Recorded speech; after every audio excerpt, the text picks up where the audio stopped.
வாழ்க்கையில எல்லாருக்குமே காம்படிட்டர் இருக்காங்க. எல்கேஜி போற குழந்தையிலேருந்து 60 வயசானவங்க வர எல்லாருக்கும் காம்படிட்டர் இருக்காங்க வாழ்க்கையில. ஆனா உண்மையா இந்த யூனிவர்ஸோட அந்த பார்வையிலிருந்து பார்த்தோம் அப்படின்னா, இங்க காம்படிட்டர் அப்படின்னே ஒண்ணு கிடையாது. நமக்கு ஒரு போட்டியாளர், நமக்கு ஒரு காம்படிட்டர் அப்படின்னு ஒண்ணுமே கிடையாது. அவங்கவங்க வேலைய பார்க்க வந்திருக்கோம்.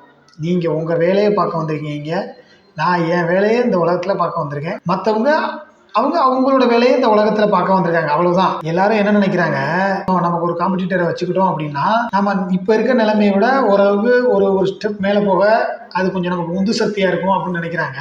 ஆனா அதுதான் அவங்களுக்கு பெரிய பாதிப்பாவே போய் முடிஞ்சிருது கடைசியில. எப்படி அப்படின்னா, இப்ப நான் சப்போஸ் ஒரு மாடிப்படி ஏறுறேன் அப்படின்னா, எனக்கு முன்னாடி ஒருத்தர் ஏறிட்டு இருக்காரு, நான் 5வது படியில் நிற்கிறேன், அவர் 7வது படியில் நிற்கிறாரு அப்படின்னா, நான் அவரை பீட் பண்ணணும் அப்படிங்கிறக்காக நான் 7வது படிக்கு போயிடுறேன். 7வது படிக்கு போனதுக்கப்புறம் தான் தெரியுது இன்னொருத்தர் 9வது படியில் நின்றுட்டு இருக்காரு. ஸோ நான் திருப்பி 7வது படியிலேருந்து 9வது படிக்கு போக ட்ரை பண்ணணும்.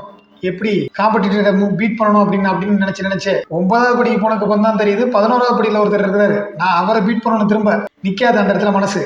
போதுண்டா, நீ பீட் பண்ணி வந்தது போதும், மேலே நீ வாழ்க்கையில் ஒன்றும் செய்ய வேண்டியதில்லை அப்படின்னு மனசு நிற்காது.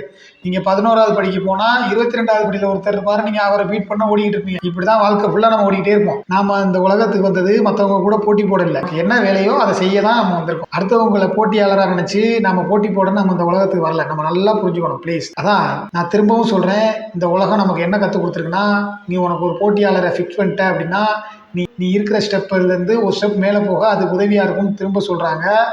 ஆனால் அது நம்மளை ஒரு லூப்பில் தான் கொண்டு போய் சிக்க வைக்குது. எப்படி ஒரு லூப்லன்னா, வாழ்க்கை பூரா நீ ஒரு காம்படிட்டரை வச்சு ஓடிக்கிட்டே இரு அப்படின்னு தான் நம்மளை நிற்க வைக்குது. அந்த லூப்பில் தான் நம்மளை கொண்டு போய் லாக் பண்ணுது அது.